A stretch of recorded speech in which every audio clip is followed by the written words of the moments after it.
Okay, so it was a very, very long and frustrating day, but I have a lot of stuff done. The refrigerator and countertop are back. I went ahead and built a backsplash here. Used some butyl tape along the bottom. You can kind of see it. This bench is finally installed. My God, this was a piece of work. Pretty much took all week to do this one bench, but there's storage underneath, plenty of space, and I can get to the AC test and reset button if I need to, just in case, because I've already had to do that once or twice. But it is currently 1:30 in the morning, or 2:26 Eastern time. I'm going to bed. I'm just so tired. It's kind of flimsy. The plan is to eventually replace it, but for the time being, this will work just fine. I don't anticipate putting a ton of weight on these shelves to begin with. It's more for the sake of organization. So this will work just fine for now. And then in the future, we can do something a little bit more robust, I suppose. And as you can see, shirts are in here. I went ahead and put the coat hanger up there. This is the last project that I'm doing in Caleb and Samantha's house before the big move over to their apartment space. There is an open lot next door, I believe belongs to a church, that I will be building in. Generally there's no one there, so it shouldn't be an issue to build over there. Apologize for the darkness here, but I am currently in the bus. We completely moved out of Caleb and Samantha's old house yesterday, and now living in the apartment currently until I can get this on the road and ready to go. It has rained non-stop. I ended up buying an awning. I was going to install today, however, there were some bookshelves that Caleb and Samantha wanted to sell, and we ended up bringing them to the consignment shop. And on my way back, there was a torrential rain equivalent to, honestly, pretty close to hurricane strength.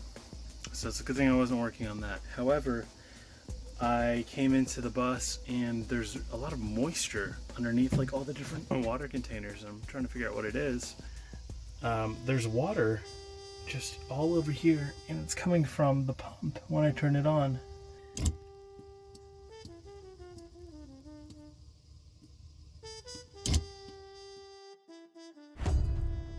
Currently the first day of September. I'm working on installing the awning for the bus.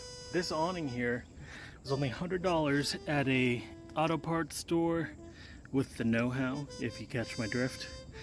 And it mounts with this rail. So bolt heads go through this rail. And as you can see, maybe, bolt heads are right there sticking out. Since this is just kind of like sheet metal, I guess, I'm reinforcing it on the inside. I can show you that in a second. And I have some lock washers too, just in case. Here on this side, I actually had some of this bar left over, so I cut strips of that to kind of reinforce it going laterally. And these plates came with it to reinforce vertically. So I have those in there. So first it's the bar going across, then I have a giant regular washer, then this black bar that they have, and a lock washer and a nut. Unfortunately, all my water is currently possibly tainted, so I'm not gonna be drinking from it today, which means it's getting really hot really quick. You can see the sweat building up. This is currently a mock-up, and I may have drilled the holes too far apart, but this wouldn't be a project that I worked on if something hadn't gone wrong with it. So let me show you. Now, my main purpose for getting it for the time being is so that I can go ahead and do work underneath this. This is 8 feet by 8 feet, and it cost me $100. The closest product that they have is $300.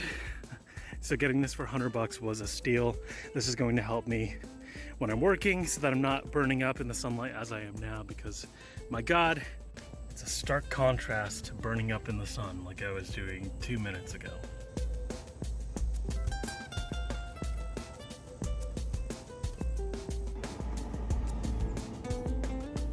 turns out this is not the same distance these.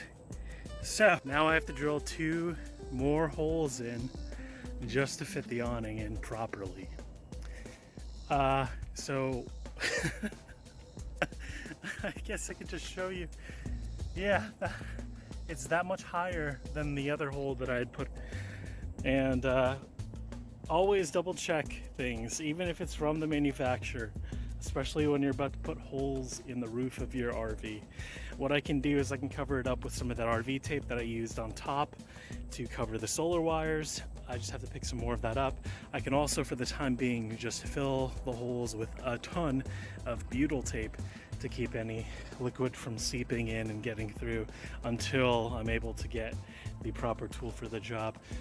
But it's just really funny to me. Oh, it's getting hot. It's very hot. I'm 90% sure I'm gonna be like 90% sunburned by the time I'm done with this. This is mostly in. The top rail is in, it should be. However, the bottom one has not been screwed down yet. And this thing's great. The height is really good. I can stand up underneath it with no issue without having to duck or anything like that. However, they do suggest having some sort of a slope in case it does start raining. So, you know, this end would be higher and then that end would be a little bit lower. But it works pretty well so far. I just really need to use restrooms. I'm gonna pack everything up.